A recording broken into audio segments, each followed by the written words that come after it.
बिल्कुल, अगर आदिवासी अस्मिता का हनन हो रहा है तो निसंदेह आदिवासी अपने बचाव के लिए, अपनी अस्मिता की बचाव के लिए निसंदेह उन्हें अपना कार्य करना चाहिए। गिरिडीह की घटना पर क्या कहेंगे? देखिए, बिल्कुल गिरिडीह की घटना की मैं भर्त्सना करता हूं और सरकार उसकी जांच करे और दोषियों पे कड़ी से कड़ी कार्रवाई करे। लेकिन सत्ता पक्ष के द्वारा कह रहा है कि बीजेपी के लोग ही वो साजिश कर रहे थे, बीजेपी के लोग के यार साजिश किसी का? अगर साजिश में बीजेपी के लोग आते तो उनको आप जेल के कटघरे में लीजिए। साजिश कोई कर रहा है इसका मतलब क्या है कि आप उस पर कार्रवाई नहीं करेंगे क्या? कोई भी है।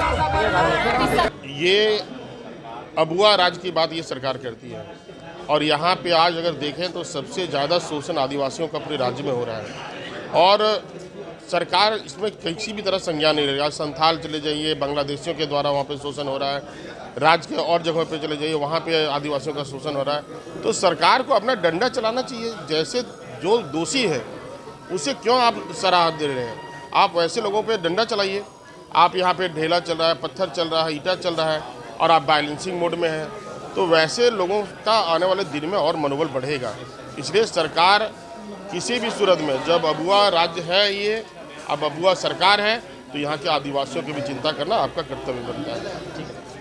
अबुआ राज्य में आदिवासियों नाराज दिख रहे हैं। देखिए, जनप्रतिनिधि हैं, अपेक्षाएं हैं लोगों की और हेमंत सोरेन जी की सरकार में ज़्यादा अपेक्षा है।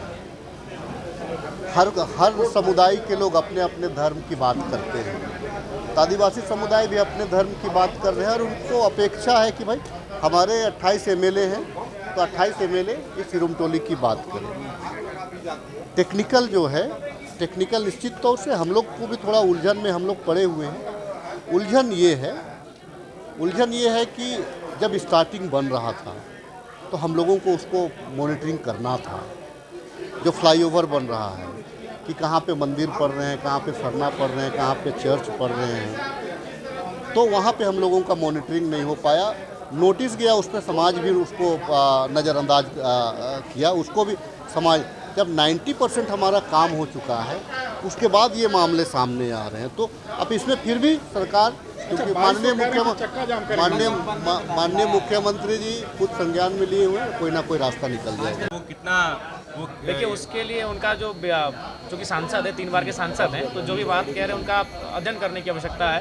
आपको पिछले 20 साल का रिपोर्ट कार्ड उठाने की आवश्यकता है कि उस समय वोट का रेशियो क्या था, उस पर क्या प्रभाव पड़ा है, कोई ऐसा घुसपैठ हुआ है क्या, तो ये अध्ययन करके इस पर चर्चा करना चाहिए। लेकिन सत्ता पक्ष के जो विधायक वो बोल रहे हैं कि झारखंड को तोड़ने की बात हो रही है, आपका क्या स्टैंड है इस पर? आपको क्या लगता है?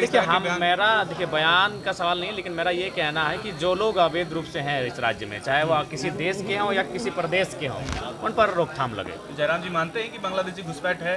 देखिए, इसके लिए संथाल परगना में जाके हमें कुछ दिन व्यतीत करना होगा, वहाँ की आबो हवा को जानना होगा, तभी आप पुख्ता कुछ कह पाएंगे। जयराम जी, सरकार में आदिवासी नाराज दिख रहे हैं, रोड पर उतरे ले लीजिए। अगर सरकार गंभीर नहीं होती है, अगर सरकार अवैध कब्जाधारियों पर कार्रवाई नहीं करती है, तो हम आपको लिख के बोलते हैं कि 6 महीना में, 12 महीना में ये पुनरावृत्ति दोहराई जाएगी, फिर हत्या होगी जमीन के मामले में। क्या सोल्यूशन है इसका? सोल्यूशन यही है कि जो लोग कब्जाधारी हैं उनको टाइट कीजिए भैया।